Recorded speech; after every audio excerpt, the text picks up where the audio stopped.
Where has this year gone? It's almost Christmas time already. Let's talk about my early weekly update.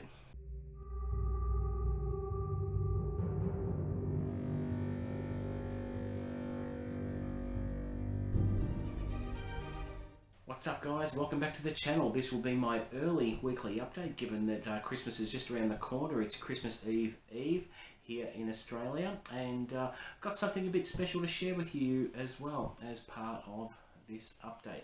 Firstly, I'm going to let you know what I've been reading, and I mentioned in a couple of videos that I've been reading Never by Ken Follett. I don't know what to make of this. I took my time reading it. I weren't in a rush. It was a fairly dense plot. There were several plot lines, but the ending just left me bewildered.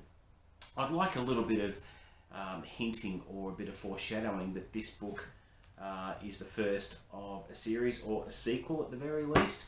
He left so many loose ends at the end of the book. I was flabbergasted, and when I got to the last 100 pages, I'm thinking, oh, there's still a lot to happen. What's he going to do here? So very disappointing. The character, Pauline Green, who is the president in the book, I don't know what to make of her character. At first, I was taken by her resolve and how she acted as president, but as time went on, all I heard about from her was her failing love life. And I think in a novel that has a setting of the world on the brink of nuclear disaster, I don't think that was appropriate. She didn't really display presidential qualities, in my opinion. So I'm thinking, well, what the hell has Ken Follett done with this book? Who knows?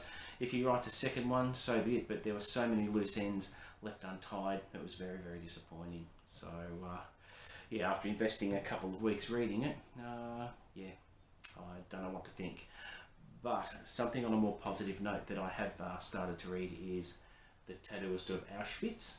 Now, this is something I don't usually read, but given that next year I'll be reading a little bit of non-fiction about the subject, I thought, well, this has been on my bucket list for a little while, and look, I'm a third of the way through. It's beautifully written by Heather Morris. I like the writing style, and I will finish this in a couple of days, and then I might just have room to squeeze in Summer Night by Jim Butcher, and that will top off the year nicely. Alright, now moving on to the next part of this video. Now, it's only going to be a short video with my weekly update this week, but I want to let you in on a little secret. I used to be a writer once. True story. Had a couple of things published, but haven't really sat back in that saddle in a long time, and I thought, well, it's Christmas and I'm going to share with you a Christmas horror story I wrote way back in 2006. And I was going through some old papers and saw a batch of my old stories. I think there was about 30 of them that I wrote between the years 2005 and 2010. It was a really creative period in my life. And look, I thought I'll share it with you. It's a scary story, and I'll do a reading on the channel. So here we go. And this is called A Visit from Santa. In the early hours of Christmas morning, Thomas was awoken by a familiar noise. It sounded like the jingling of a sleigh. Santa must be here. I can watch him deliver the presents, Thomas thought excitedly. He rubbed his eyes, bounded out of bed, and crept into the upstairs hallway of the house. He paused at the top of the stairs and listened to the heavily booted footfalls below. He carefully made his way downstairs and tiptoed along the hall leading to the dining room. He took a deep breath, peeked around the corner, and there he was. Santa Claus, round and plump, had his back to Thomas and was bent over the dining room table, munching hungrily on the Scotch fingers and milk. He sounded as gluttonous as Homer Simpson. Thomas inhaled sharply as Santa suddenly turned around and spied Thomas peering at him from behind the corner. This wasn't the Santa Thomas knew. His beard should have been white and fluffy, but instead was a filthy, vagrant grey, littered with ancient morsels of food along the fresh milk-soaked biscuit from his binging just now. The underlying odour of decay radiating from Santa made Thomas's eyes water. Santa advanced towards him, his smouldering eyes glowing like embers from hell.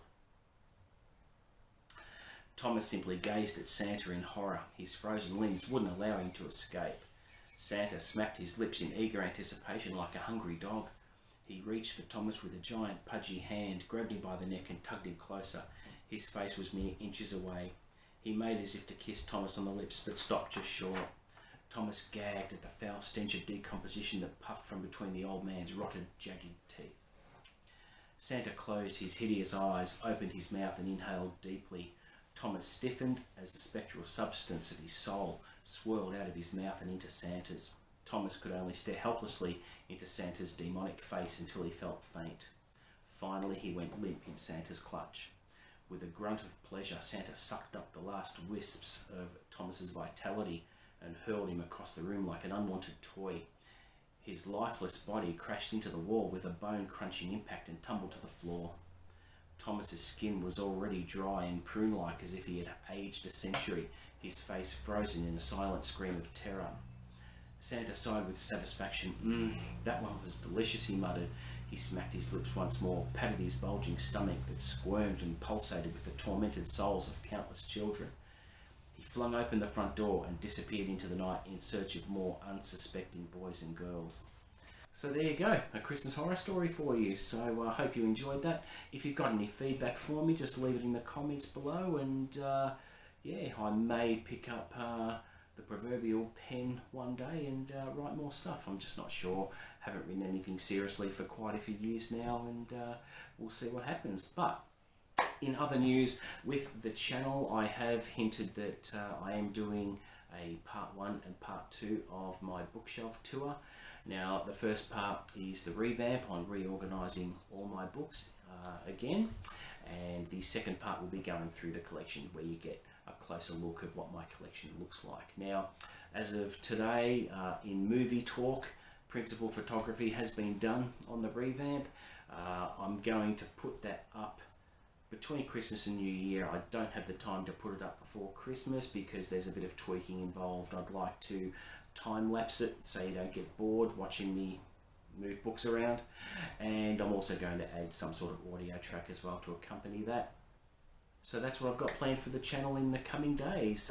Closer to the end of the year, I'll reveal all my 2022 reading goals, so stay tuned for that. But just short and sweet this time, and I hope you have a Merry Christmas and Happy New Year. If you're travelling, drive safe, and wishing you all the best for you and your families over the festive season, and see you next time.